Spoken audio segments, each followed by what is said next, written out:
Hey guys, here again with Dayton.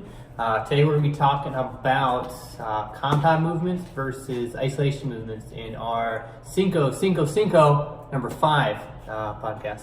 All right, guys. So basically, what a compound movement is a movement where you're getting multiple muscles involved. You're using a lot of muscles. So a compound movement would be things such as obviously the big three: the squat, bench, and deadlift.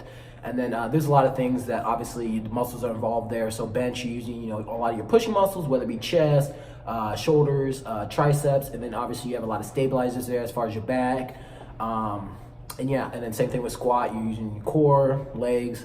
And then you got isolation movements where there's things such as like a bicep curl or something like that, where you're focusing like most of the muscle on just the bicep.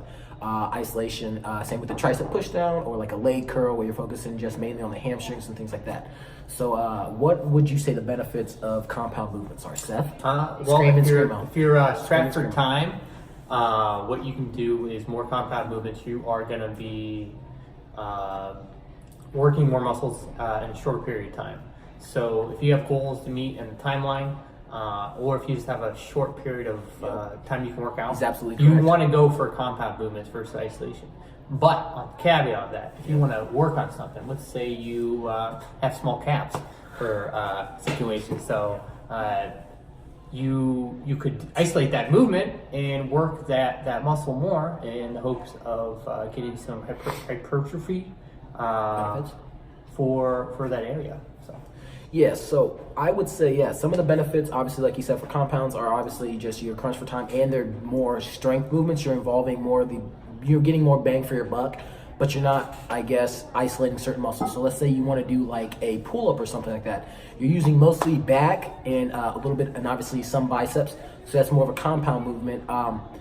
But that's not really isolation. But let's say you want to, really focus on that bicep at the end of the workout, then that way you can actually do a curl or something like that. And at the same time, isolations also help with imbalances, because when you do compound movements like a bench press or pull-ups and stuff like that, you're going to notice one side of your back or maybe your bicep or one of your triceps ends up getting stronger or weaker. So that way you do push downs, individual, really just isolation one side. That way you kind of work not getting muscle imbalances and things like that. So I feel personally you should throw in isolations at some point in your workouts. I wouldn't base your workout around isolations. They should always, you should try to do compound movements as much as possible, using as much muscles as possible. And then maybe towards the end of your workout, maybe throw in some isolation work here or there and things like that.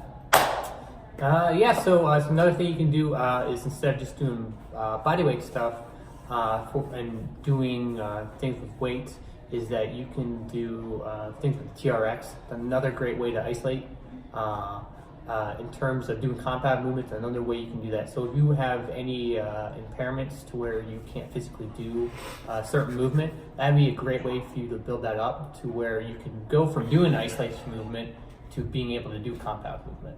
So, but other than that, there you have it. Hopefully you guys learned a little bit more about isolation movements versus compound movements. We look forward to hearing about what you guys have to say. You guys have a good one. See you guys.